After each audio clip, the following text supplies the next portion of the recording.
Welcome.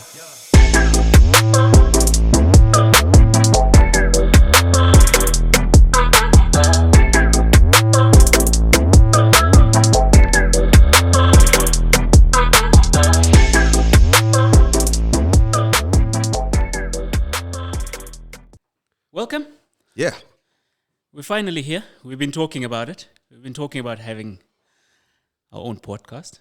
Yes. Everyone's got a podcast these days. Everyone's got a podcast. Everyone is a DJ. Yes. Everyone is a sangoma. It's not even good. Now we also podcast. Yes, let's podcast.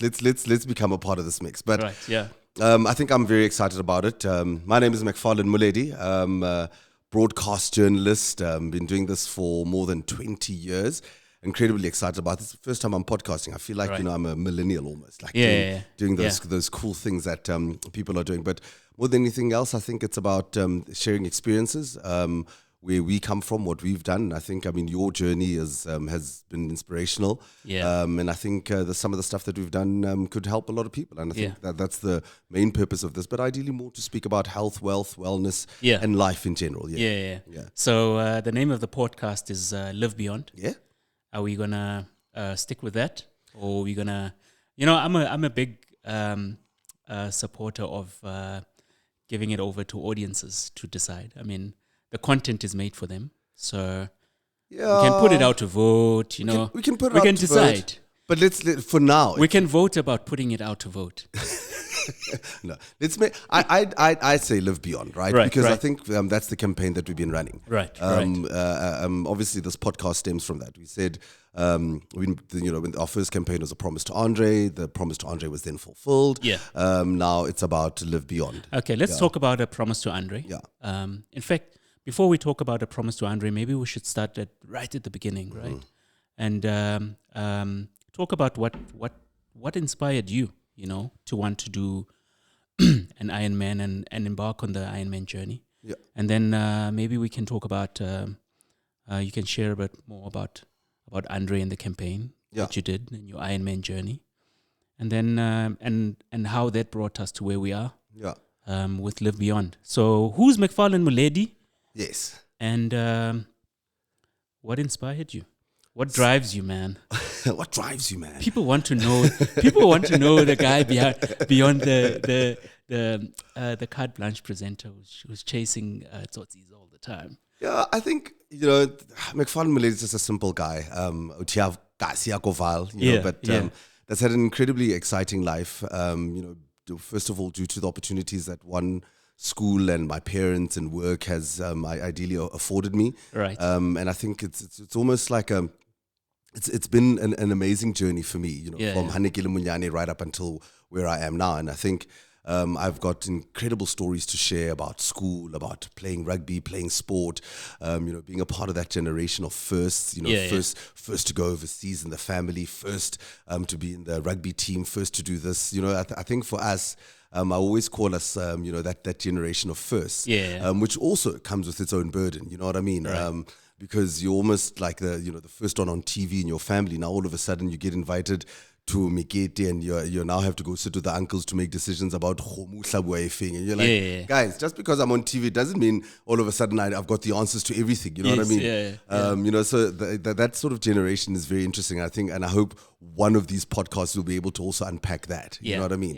But I think a simple guy that really loves life, loves reading, loves traveling, loves trying new things, almost lives on the edge of everything. And I think my life has allowed and given me an opportunity to be able to really explore and go into different places where people would never go, walk into corridors where people have never been, because, fortunately because of the mic and the camera. And I've been really, really, really fortunate. And I think for me, that's what this is all about. Chatting about that journey, because we all have our journeys. And what are some of those highs and lows in life that you've gone through? What are some of the lessons that you've learned from everything? And I think there's a lot that we've got to offer. Right. And your broadcast journey, where did that start? Where did you started with radio? Yes, right? I started off in radio. Back at Radio Islam. I think go Papa, Langa, go Papa. I think the first Goosebeater. The first opportunity that I got in radio was a bet that I took with an old mate of ours that's passed away, Lebza, who said to me, we're on the stage and we saw guys going up onto stage, entering Mr. First Year, and he was like, you know, and then I went onto stage and I got up and took part in Mr. First Year at Voltech in our first year I remember of that. tertiary, right? And you won the thing. So no, I didn't win Mr. First Year, but because I came like first prince. We were together at school, by the way. Yes. So because I came first prince, I automatically qualified for Mr. Voltech. Then I went on to win Mr. Voltech. And part of that package was then you got an opportunity to work at Voltech. As a result of that. So I think maybe the radio sort of bug bit then, but I didn't really get into it at Voltech. It was only Did you work at Radio Tritech? At Tritech, yes. Is that where you started? So that's where I started, but you know, it was on and off. You know, as a representative of the school as Mr. Voltech. You know, that's where you know, like this. It might have bit a little bit, but it didn't really bite that hard. Right. Yeah. And then there was a point in my life where I decided to leave everything, left life, and went to become a Muslim. And while I was in Lenasia, I went to go live with my cousin Ahmad, who ideally inspired me to become a Muslim. And so while we were listening to radio, we realized that the stuff that we're learning at school, at madrasa at the time, what we're reading in the kitabs and in the books about Islam, about the Prophet Muhammad, etc., all of the stuff was incredibly interesting, but way different from what we're hearing on radio. So we got up one day. Ahmad had worked a lot in production as well. You know, it was heavily involved in music. So we went to Radio Islam and went to go meet the station manager there. And we're like, no. Yeah. See, the content that we're hearing on Radio Islam is far removed from what we are reading from the books. You know, and we can't relate to it. You know, Islam first came to Africa, etc. There was, you know, so we gave him our reasons as to why we feel like we're not part of this sort of community, and Islam is not about that. You know. And he said, okay, well, do you think you guys can do it better? And that's when I started my first job in radio. I started at Radio Islam. Ahmad was in production as well there. I moved from Radio Islam to Channel Islam. And when the late Tatu Madiba left the presidency and handed over to Thabo Mbeki, I was then reporting for Channel Islam at the Union Buildings. And there was a lady there by the name of Kanyuma Gubani who heard me and said to me, listen, they've never had a male newsreader at YFM back in those days. And I think it was Van Peters or something like that. It had only been female newsreaders. And she was like, we love your voice. Please come and try out. Luckily enough, one of our friends, common friend as well, Nati Nice, was working there within the music department. And I think he also had a show. And Nati Nice like put in a good word for me with Greg Maloka. I eventually went there, went for my interview. And I think that's when sort of like my big break came, when I now started working at YFM. That's where the journey started. I think around 1998? No, it must have been 2001. 2001? Yeah, 2001, 2002, around there. Yes. Wow. So that's where the journey really began, Right. So from YFM? So from YFM, I worked at YFM, I think, for about 2 years. Right. And then there was that huge exodus of, you know, I think Fresh left and Unati left. And, you know, there was an exodus of the sort of old guard. And when they left, then I started working. I then did the breakfast show.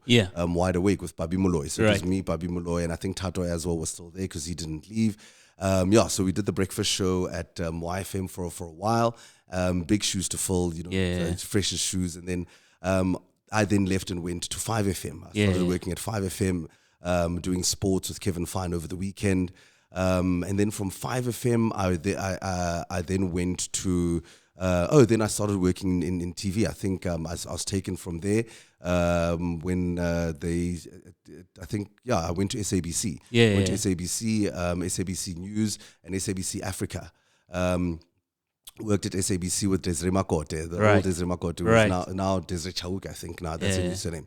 So I was doing the breakfast show. I think I took over just after Pitandoro left. I think he went to go to work at the BBC. Right. So I took over from him and I worked at SABC for about 2 years. Right. After that, then I think in 2008, if I'm not mistaken, ENCA started. Deborah Patter called me up. Using a pseudonym. She didn't tell me. So, you know, so they're looking for presenters, and got into a meeting, sat at the table, and realized, no, man, this is Deborah Patter. It's not the person that had got in contact with me. But then it was a big secret because it was the first 24-hour news channel that has been launched. Right. And then I left SABC, worked at ENCA for, I think I spent about 5 years there. And the radio bug bit again. I went to Kai FM.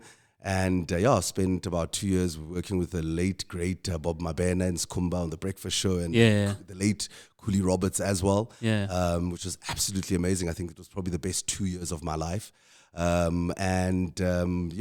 was during that time then that carte blanche slid into my DMs, a lady by the name of Kwaitisa. Got into my DMs with Bongani being one as well, and said, listen, we're looking for a male presenter, etc., etc. I went for my interview, and that was my journey with Carte Blanche. It's been quite incredible, actually. Right. Yeah. And you and your transition into the Islamic faith. What spurred that? I mean, you are saying that it was with Ahmad who introduced you to the faith, but was there something deeper there? So it was quite interesting. I mean, so I've been a boarding school boy all my life, right? And most boarding schools are either Anglican or Catholic. So right. And also at home, our parents, our mothers are praying people. Every Sunday it's onto a greking, etc., etc. But there was also an influence. So you grew up Christian? Yes, I grew up Christian, right? But there was also a huge influence from my brother, right? Who was a PAC member, was in exile, etc. But I used to read a lot of his books. But I think I reached a point in my life where I was like, this Christianity thing does not make sense to me because of how it came, the missionaries, what they did, what the churches did, and how we lost a lot of our sort of Africanness as a result of that. And I always question my mom, but Mama, before the Christians came here, who are we praying to? You know what I mean? And we could never get those answers. It was almost as if it's taboo to ask those kind of questions, to say that, before Christianity came, who are we praying to? You know what I mean? Yeah. And so at some point I was like, I was an atheist basically. I wasn't believing in anything. Right. So I'd have very robust debates with Ahmad about religion, about Christianity, and he was a Muslim, and he would say to me, read about Islam, he'd give me books, and I started now reading about the religion. I love reading. Yeah. So I did a lot of my research, try to find out what it is that, what is this Islam thing. And there were huge similarities between Islam and being an African, you know what I mean? Eating with your hands, sitting down when you eat, the way that you must dress, how you must behave, the things that you do, hlaba, etc., etc. Yeah. There were so many similarities within Islam that, that we follow also within the African culture. And across the African culture, whether Sotho, Zulu, Xhosa, or whatever, there's a lot of things that are very similar. Yeah. And so, he almost won my heart. But it was from the research and the reading and really getting into it that, one day I made the decision. I was fortunate enough to then just, turn around and say, let me give it a try. And, and I studied. I went into madrasa. I was there for 2 years, studied Islam, learned how to read Arabic, was going to mosque. Yeah. And it was a beautiful part of Islam that I went into, the group of people that we were with. It was all about cleansing of the soul. It's called zikr. And almost like the Sufi way of understanding Islam, right? Which is a much greater depth with a connection to God. And I think for me, that was the biggest thing for me when I became a Muslim, that I understood who God was. Right. It wasn't something that you do once a week on a Sunday and then you go sing and dance. It was actually a way of life. Yeah. And it's something that you do from the morning that you wake up right up until at night. And there's a reason for anything. There's an explanation for everything. And just the way that you conduct yourself and how you treat other people, how you behave, how you interact with people. For me, that was the most beautiful thing about it. Islam almost taught me, one, who God was and how to be human. And it stuck with me for the rest of my life. Right. Okay, that's very interesting. Yes. And this absolutely why we're having this podcast. Mm-hmm. We've spoken about your career, yes, your journey.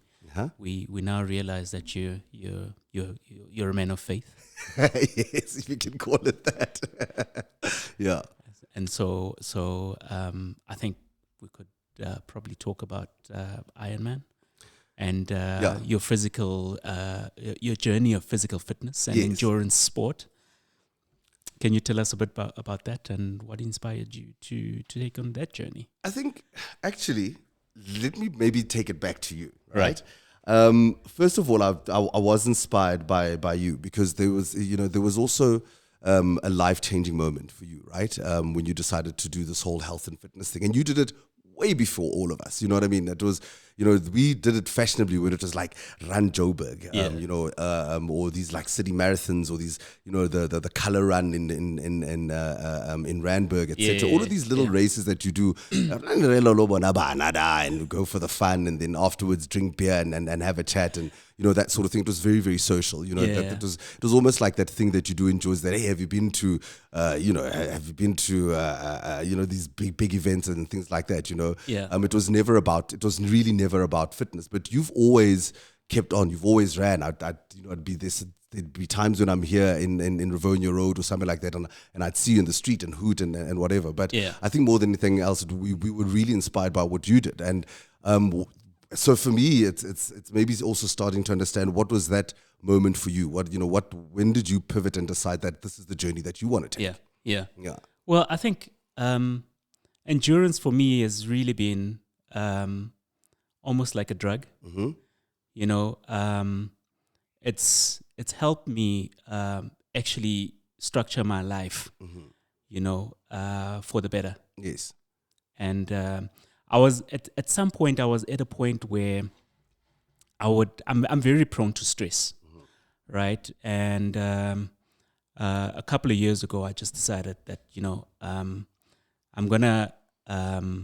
In fact, we used to play soccer. We actually used to play corporate soccer together. If you remember that, yes. It was you, myself, and Omaiza and Nati Nice and all of that.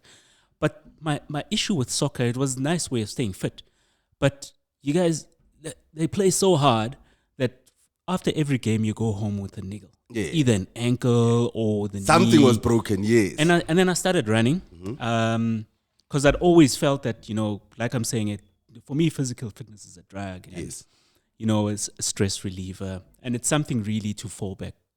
I don't want to use the word fall back on, but I've always used it as a basis. Yes, in my life, and I started running. Got into the running thing for a couple of years, and for some reason I was just like, I need to do more, right? Because running is just really, you're waking up. I love the stuff. Yes, I enjoy it really, but I really wanted to do more and challenge myself, and somehow I think I had seen a triathlon race on TV or heard someone talk about it, and just felt like, what, this could be like a really cool sport to do. You don't see a lot of people, doing triathlon, swimming, cycling, and running. And we really like to differentiate ourselves, right? In the world that we live in, and I find that to be a way for me to differentiate myself. Something new to learn, but also that's a lot more interesting, and a lot more involved than just waking up and running. Yes. So, because that can get tedious, right? It can it really does, get it tedious. does. Because at some point you're like, hi guys, what's chasing me? Why am I doing this? You know what I mean? It does get tedious at some point. But generally, also with my personality, and even with my journey in my career, I mean, I look back over the last 20 years that I've been working. Yes, I've had like 2-year stints in roles, not different companies, but I would go into a company and every 2 years I'm in a different role. And I realized that after a while, I do get bored doing the same thing over and over. Okay? So it's just in my personality. Yes. And then I'm like, I'm going to do this thing, this stupid sport where you actually do 3 disciplines in one day in one sport. And then I found a swimming coach, Virgin Active Sunning Hill. Yes. I actually started, we're actually swimming with them now, with Adrian's team, Aqua Athlete. Oh, yes, I started with Aqua Athlete. I remember it was back, I actually started just before winter. And I did my first swimming lessons. I couldn't even swim a full length, I remember then. And I stuck to it. I went on, I think, April through the whole winter. And I remember there was a race in August. My very first triathlon was actually Bella Bella. They used to call them 5150 races. Yes, I hear about it because I think they don't exist anymore. So actually, it was organized by the Ironman company, but they discontinued them now. But what that was, it was nice standard short race, 1.5 kilometer swim, 40 bike, 10 run, in Bella Bella, all in a controlled area, very flat, very nice. But the beautiful thing about Bella Bella is that everyone that started triathlon, or wanted to go into triathlon, would start at Bella Bella. Because the swim was actually it was a ski resort, right? Oh, okay. So it's a ski dam, and it actually has like an island in the middle. Oh. So you're actually swimming around this island. Yes. But the nice thing is that 80% of that swim, you could actually walk. Okay, right? touch the ground. You could touch the ground and stand. Yes. So every newbie would start at Bella Bella. So I went to Bella Bella. I remember back in those days, it was very difficult to spot a ducky. I think must have been like 2 or 3 of us. 2 of right? you, yes. And then I went there on my own by myself, didn't have a coach, didn't know anyone else who does triathlon. Wow. I was just this guy who started swimming. Yes. And then I had been running, and then I bought myself an old secondhand road bike, aluminium bike. I think I must have spent about $5,000 on it at the time. Yes. And scared as hell, but I just told myself, you know what? This is it. This is the one thing I'm gonna start, get through this race, and once I'm through it, I know that I'm gonna feel good. Yeah. And I just went for it.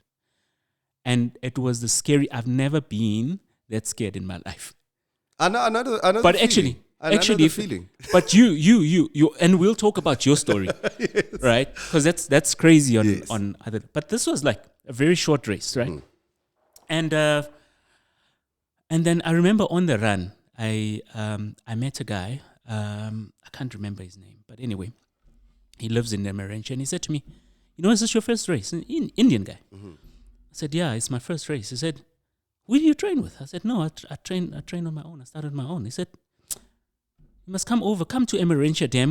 I've got a team there, Okay. and we all swim there. We'll come join us." And then I remember the following weekend I went, and then I get there, and then it's a group of like Indian Muslim guys, right, with like beards this long. Very friendly, very welcoming. Yes. Muhammad Mutala and them. And I remember this was my second open water swim. Right? Yes. And mind you, the Bella Bella race was my first open water swim.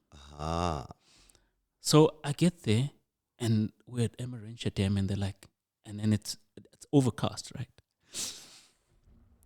And then we're putting on our wetsuits to go into the water. And then as we're about to get into the water, it starts drizzling. It starts raining. So you can imagine, right? You have to get into this big body of water. It's your second swim.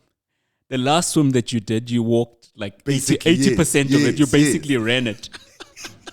You ran the swim. And then now I have to get into this. And it's a huge difference when, you're in a big body of water and there's nowhere to stand, and, the shoreline is so far from where you are. And then I had a panic attack in the middle of the dam, right? Yes, I can definitely relate to that. And I remember Mutala said to me, just keep calm, right? Lay on your back, turn around and lay on your back. I'm like, I've never actually laid on my back in the water. How do I do this? And he said, no, you're wearing a wetsuit, it's buoyant. So just turn around. And I did that, and I relaxed, and I started breathing for a few minutes.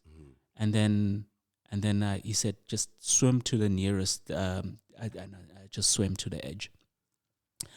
And took a few breaths, and he was like, no, you need to get back. We're gonna finish this.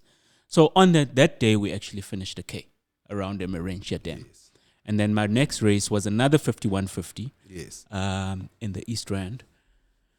And then these guys are like, we're doing Ironman in March. Mind you, this was in October. Yes.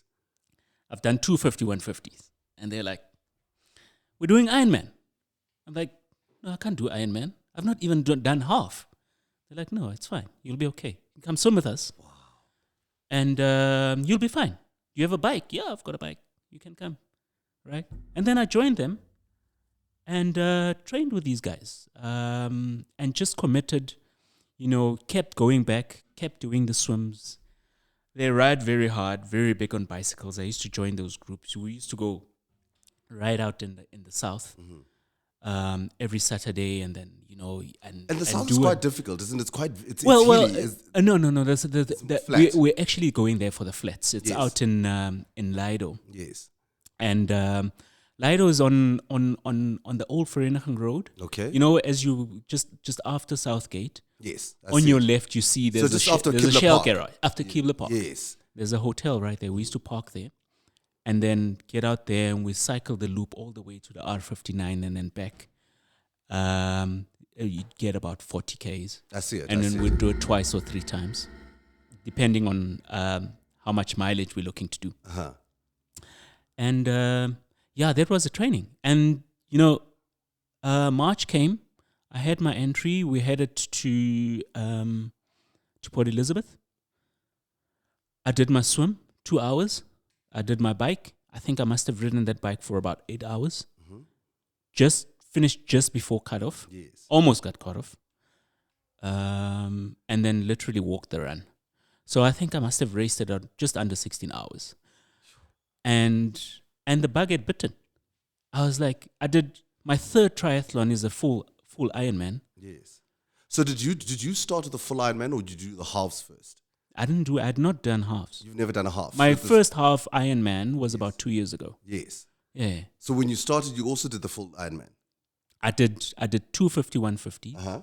and then went straight to Ironman. So this is the thing, right? Yes. And this applies with a lot of things, and not only endurance sport. And that's why it's such a big thing for me, is that the discipline that you learn, Yes. and the structure that you have to follow, you can take that and literally apply it to the rest of your life. You can apply it to work.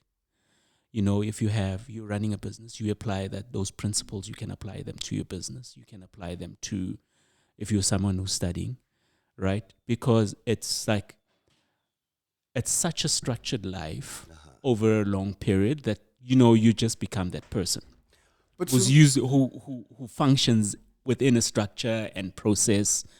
So your life is very, very, and you actually become aware of the importance of your time and how to structure and use your time effectively. I get that, but my biggest struggle. So my biggest struggle is consistency. Right. Right. And I probably consider myself like an ADD baby. I go from one thing to the next, one thing to the next. Attention deficit disorder. Yes. Right. And as a result of that, my you always say to me, Mac, find that same inspiration that you had when you did your first one, et cetera, right?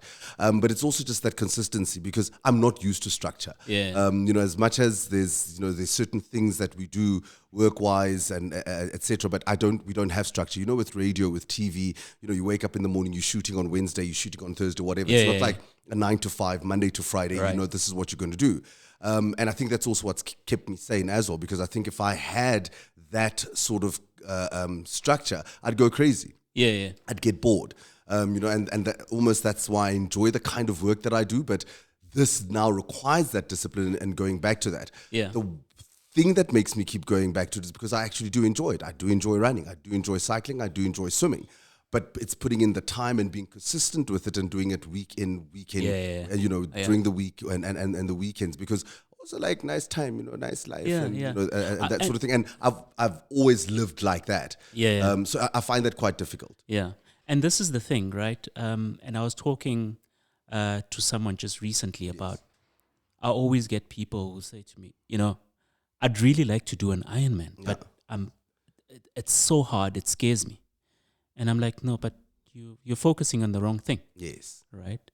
Ironman is not, it might be the goal, but it's really just a formality. It's you going out and actually experiencing and enjoying the thing.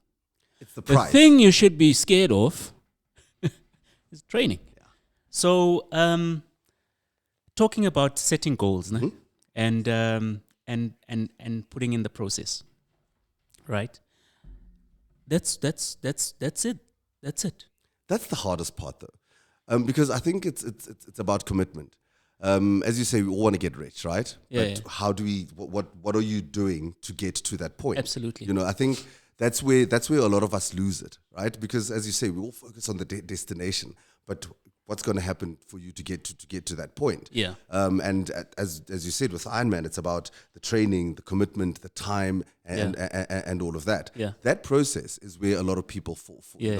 I mean, even I'm very, very guilty of it. You know what I mean? So what was your experience? I mean, if you were to think about where you were, what your your mindset was when you decided, okay, I'm going to do this, to where you are now, in terms of your understanding of the process, and getting there. What has been your experience, and what have you learned anything? I hope so. My life has changed. You know, my entire life has changed, because the commitment that was required to be able to get to that finish line was unbelievable. As I said, it's something that it's structure that I'm not used to. The last time I was that structured was probably when I was in high school or when I was playing rugby. You know what I mean? Yeah. Where you knew you had to wake up every morning. There's training in the morning for first team. In the afternoons and weekends, you playing games, etc. You know, back to the same thing. You know what I mean? That was the last time I had that kind of structure. You know, when you work in radio, when you work in TV, yes, as much as there's structure, but, you know, you're freelancing, you're doing your own thing. It's not like a 9 to 5. There's not, you know, all you need to do is just show up and do your work. You know what I mean? Right. Now, with this, it was now a thing of commit every weekend. You know, we used to going out on Friday night. You know, you go out, hang out with friends, and, you know, wake up at 9 o'clock. Your day starts at 11. Then you go do a bit of shopping, etc. Now I'm having to wake up at 4 o'clock in the morning. You know what I mean? And I think what the first thing that helped me was that I always, being a Muslim, I always try and read my morning prayers. Oh yeah. So that was the first bonus. I was like, okay, waking up in the morning, no problem, because I'm used to it anyway. I've got to be at mosque at 5 when the sun rises, depending on the time or season that it is of the year. So that was my first you know, almost like lucky draw card for this to say, waking up in the morning, that we can do. You know what I mean? So that was easy. So that helped me to get the structure on. But it was then weekends, you know, realizing that, okay, I can't go out on Friday because on Saturday I have to go out, you know, the cycling. Yeah. And I think that discipline and that motivation every single day, because it's not a thing that you do once in a while. It's almost like a lifelong commitment, so to speak. And that's what I'm saying. It was life changing for me. You know, it sounds a bit cliched when you say you feel like an Ironman, and you really are. Yeah. Because it's such a difficult race to do. Yeah. But when you finish it, your entire body is in shock. You're in pain. I mean, I couldn't walk for a couple of days as a result of that. But, you know, it was worth it. And now I feel like there is nothing that I can't achieve if I set my mind to it. Yeah. You know what I mean? And I guess it's a feeling that you get with those big things that you set for yourself. You know what I mean? So if there's anything that I can take out of this, is to say that if you really committed and you really want something, plan for it, put in the work, you can definitely achieve it. Because I'm a prime example of that. I weighed 106 kilograms. I'd never done a triathlon before, and I went to do Ironman. There's triathletes that still haven't done Ironman. They always do the halves because they feel they're not prepared enough to do the full Ironman. Yeah. And I did it. And, you know, it's a miracle in itself that I was able to get through that finish line. Yeah, yeah. And the other thing that I found also, and especially this is what I've seen through Ironman, is that sometimes we we hold ourselves back because of what people tell us. Yes.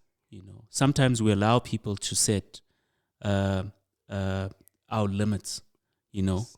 And in fact, that's not, you know, them, you know, they're just imposing their own fears onto you. Yes. Right? And it's like that with a lot of things in life. You know, you've just got to realize, you know, that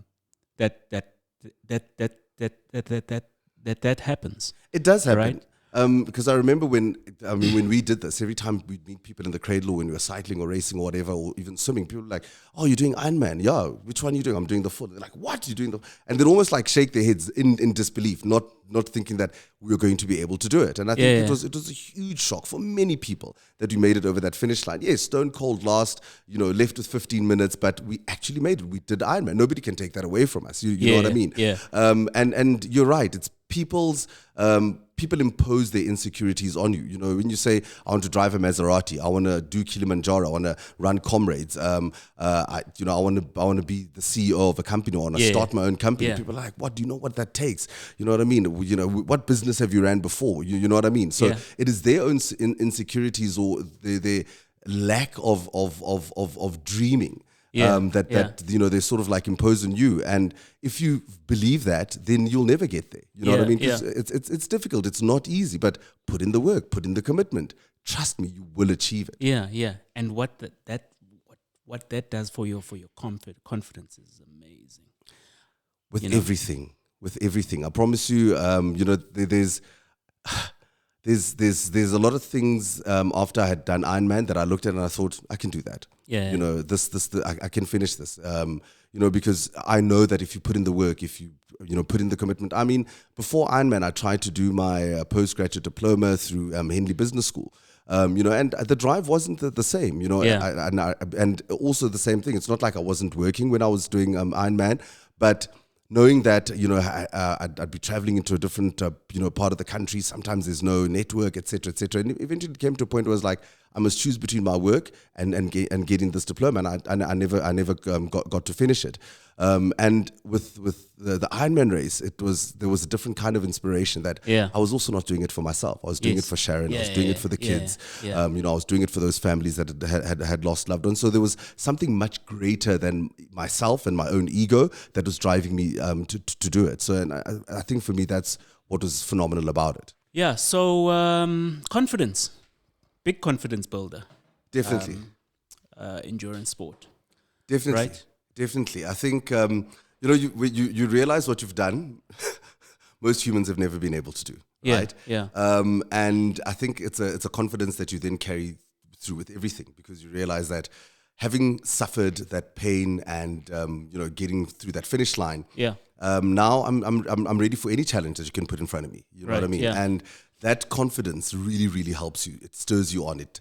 Whether it's that target that you want to reach, that client that you want to try and get, that deal that you want to close, and almost being able to walk into a meeting and feel that you can almost like command the room. Yeah. That you really do feel like a superhero because of what you've done. And I think you walk up, you walk straight, and it's even a great way to start a conversation. That, oh my God, you've done an Ironman. What did that take? Yeah. You sort of like tell the story. When you walk into a room, you can't wait for people to ask you. Right? Yeah. You start talking about your triathlon journey. Yes. And I think there's a certain respect that it comes with, because the people that know about Ironman, Ironman, I think you're like Tony Stark. Ironman, No, they just stop at the swimming. They don't even talk about the bike or the running. It's a swimming. So but those that know understand what it takes. Almost like something that you put on your CV. That I've done an Ironman. I think it's like it's a newfound respect. Get the tattoo, put it on the CV, and put it on your highlights reel on Facebook. But it is definitely a huge confidence booster. With confidence everything. Is a big thing, because we don't realize that a lot of the decisions that we make, are actually premised on confidence. Yes. If you don't have confidence, you're the guy who's making all the wrong decisions because you don't have confidence. Now you're finding external things to actually boost that confidence. So now you're taking out a big loan because you want to buy a nice car, because you want to fit in and feel better. But if you're fit and you've got, fitness as the foundation to your life, you don't need more, right? But it's to feel fuller. I think it's also the clarity of mind. I mean, we spoke about it that, when you're training, when you're out on that bike, even if you're within a group, labua, but there's at some point where there's that like zero, laser-like focus on the road. You almost like listening to your body, feeling your body, going, one step in front of the other, whether you're running or cycling or even swimming. There's that moment. There are those moments where you're alone. But that's also the time that you clear the clutter. You start thinking about that meeting that you're supposed to go to, that presentation that you're supposed to do, the person you're supposed to meet, that phone call that you're supposed to make. You almost have those conversations alone in your mind. And then when that moment comes, you're actually shocked at yourself that, hey man, you've almost got the solution. You know what to say, how to talk back, etc. But it's that laser focus and that clarity of the mind and cluttering of you, decluttering of your brain that happens when you're training. That brings then that confidence to be able to do things. You know what I mean? And you're right. A lot of us find ourselves in positions where we're almost having to substitute that lack of confidence with things, with material, with going out, partying, or clothes, or this and that, and those are things that that don't give anything back, but that just keep taking from you. You know what I mean? So when you decluttered your mind, when you've got that clarity, when you've got that laser focus, you're not bothered by those kind of things. You know what I mean? You spend your day, and it's been a hell of a day. You put on your tackies, you go out on that road, you run around your neighborhood 10 kilometers, and sometimes you even shock yourself. There's times where I felt like I've just done 10 Ks, I could do another 5. You know what I mean? That clarity that you keep on getting, that decluttering that you keep on getting by either riding, cycling, or swimming, it builds the confidence to keep going for another day, keep going for another day, keep going for another day. The only problem is consistency. How much time did you have to declutter on that Ironman bike? 8 hours 20 or something like that. 8 hours 20. I met myself. No, I met myself. You have to face. You face your demons. You face your demons. And so talk us a bit about race day. Let's talk about race day. From arrival in Port Elizabeth. Let's right. So do you want to talk about? You sure you want to talk? So let's speak about arrival, right? So huge. I brought my whole family. I took the entire clan with me. So it was a wonderful road trip with the kids and the family and everyone. And you arrived the day before, and you said, "Hey, man, we're aiming at Ironman. It started now. The moment is here. There's no turning back." And you sort of arrive in Port Elizabeth, and all you see are those flags, right? You see those flags, those sort of like advertising flags that are just all over Port Elizabeth. You see guys on bikes. You already starting to see, as you're coming into PE, you're seeing guys on the road already, and it's those guys with those funny shaped, almost like dome-like helmets, and these are the professionals. The aero helmets, And you realize that, okay, I'm here now. This moment has finally arrived. Everything that we've been doing, all the practice that we've been giving, all the shoutings that we've gotten, from Google, all the stuff that we've shot, all the content that we've done now means nothing. We are now at that moment. Right. So, get ready, meet the guys, see the people, see the entire community of people that have come and are part of this. And it's every time you get a little bit of a moment to yourself, it's like, oh my God, what have I gotten myself into, But then for me, come race day, right? Woke up. I don't even know if I slept or if I slept at all, because that's all that was on my mind. It was drizzling. So I take my bikes out. As I'm going towards the car, there were a couple of steps. I slip, I fall right on, like in the middle of my bum. Wow. On a corner of a step, injure myself, and I think it can't end here. And nobody sees. This isn't race morning. This is race morning, right? I'm in incredible amount of pain, but I'm like, this is not the end of it for me. You know what I mean? So I tell no one about it. Get into the car, go there, get ready for the swim, and then everybody comes on to everybody starts arriving at the beach. Everybody starts slowly arriving. I think we were the first ones there. I mean, when we drove in, they hadn't even started blockading the roads. That's how early we were. Parked our car in a strategic place where, I knew my family could be there as well, be able to cheer us on and get almost like front row seats of the race itself. And then you arrive at the beach, and there's just a sea and wave of people. that look like professionals, that look like they've been doing this forever. Yeah. One or two people recognize you and then say, hey, Macfarlane, how are you? The final moment has arrived. Bro, you're shitting your pants. I promise you, you are cacking.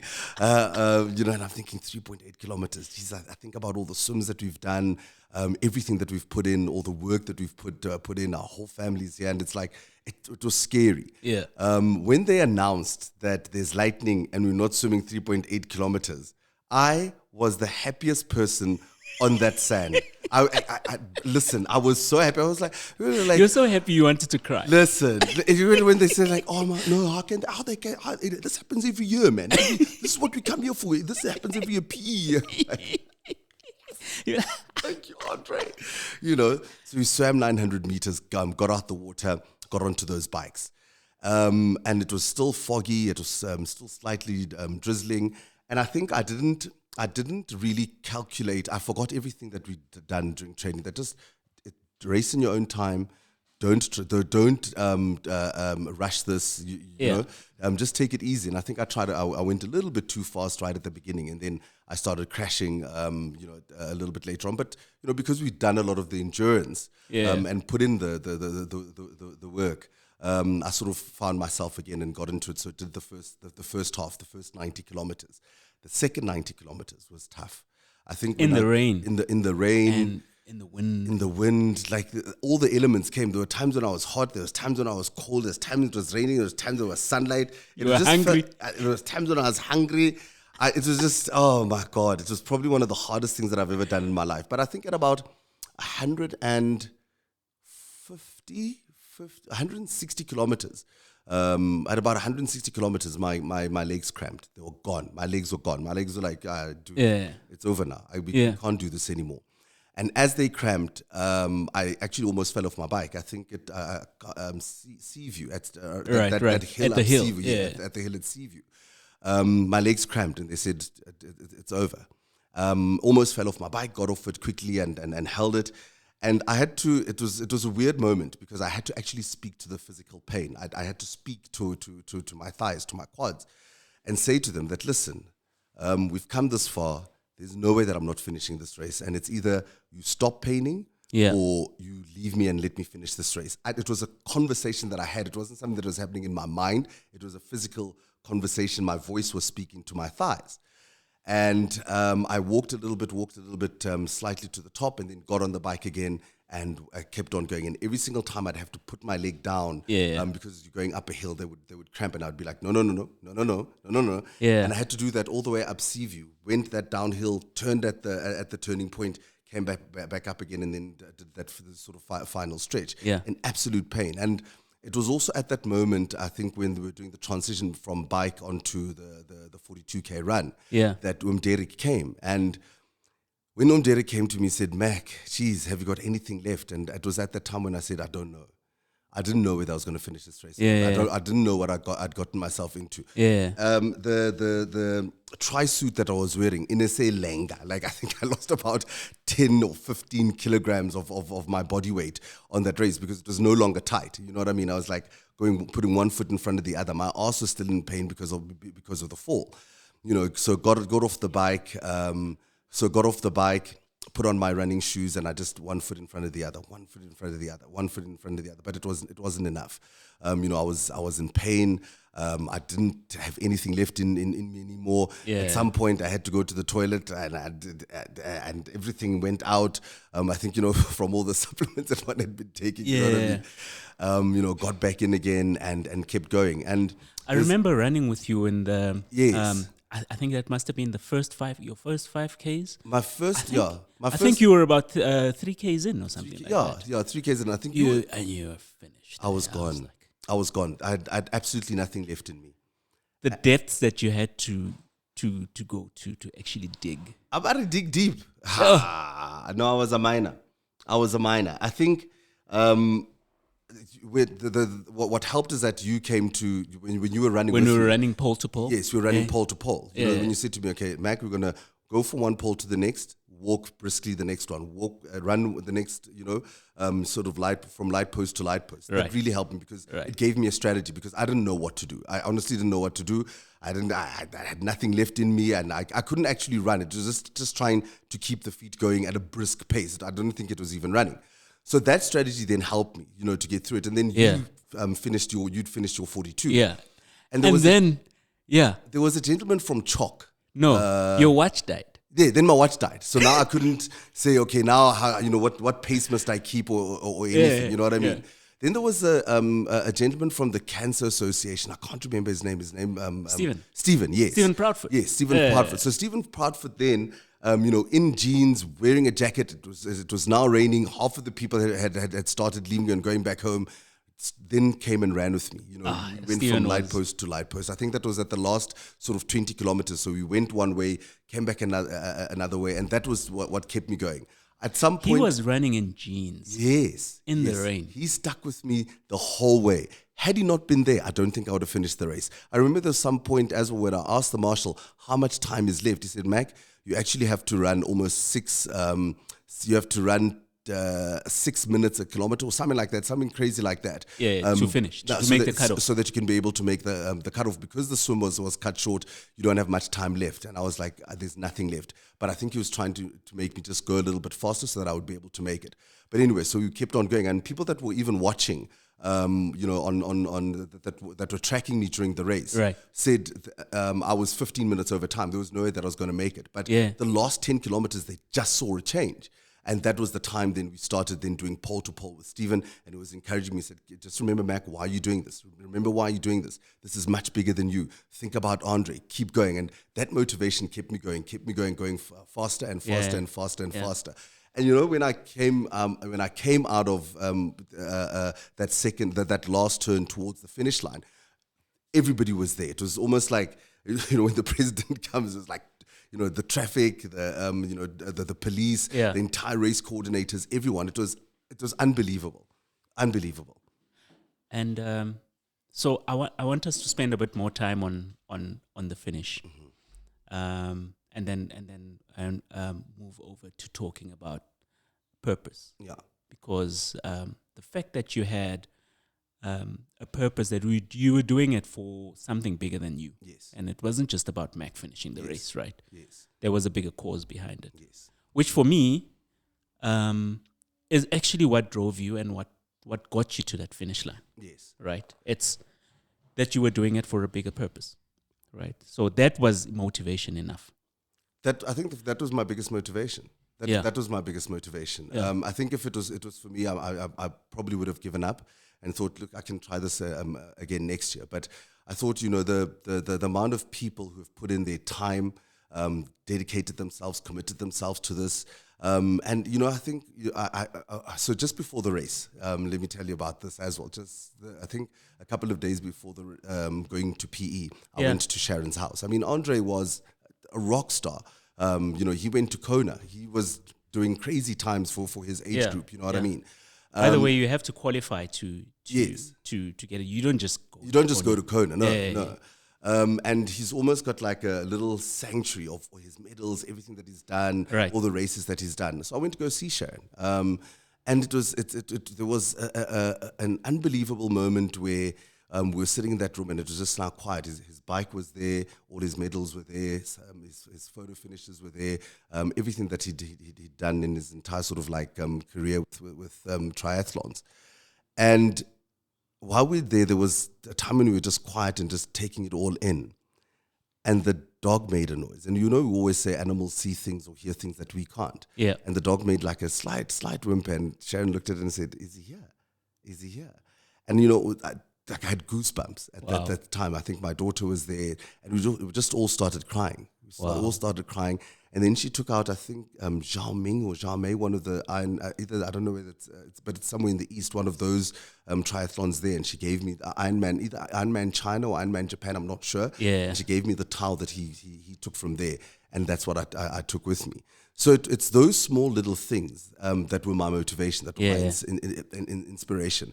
And I mean, throughout the time that we trained, I think there were a lot of accidents that also happened. A couple of guys that died as well, that we heard of. Now we started getting news of these things because they knew what it is that we were doing.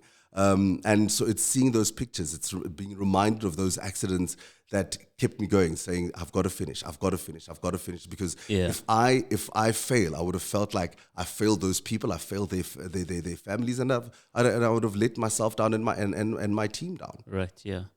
That's awesome. So we'll continue with, I think, dig a bit deeper into Andre's story, and then we can go into talking about purpose. I think that's a big thing, and that's why, you and I decided that, to use a podcast as a platform.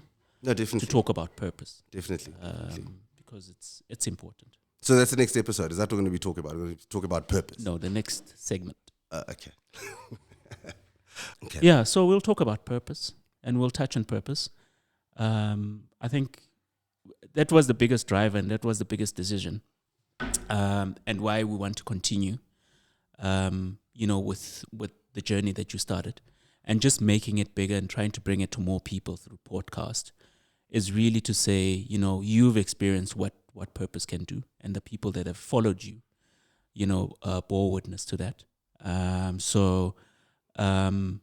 It's really about just talking about living for something that's much bigger than you, because I believe that, when you come to difficult times and you're having problems, if there's something that does not just end with you, that that I'm actually doing this for something bigger, it actually keeps you going, right? And this can be in endurance sport, it can be at work, it can be with family, and it's basically Live Beyond is really about talking and talking to people, who are living beyond just their normal lives and living just beyond themselves and just beyond their personal goals, but really living to make a difference in society.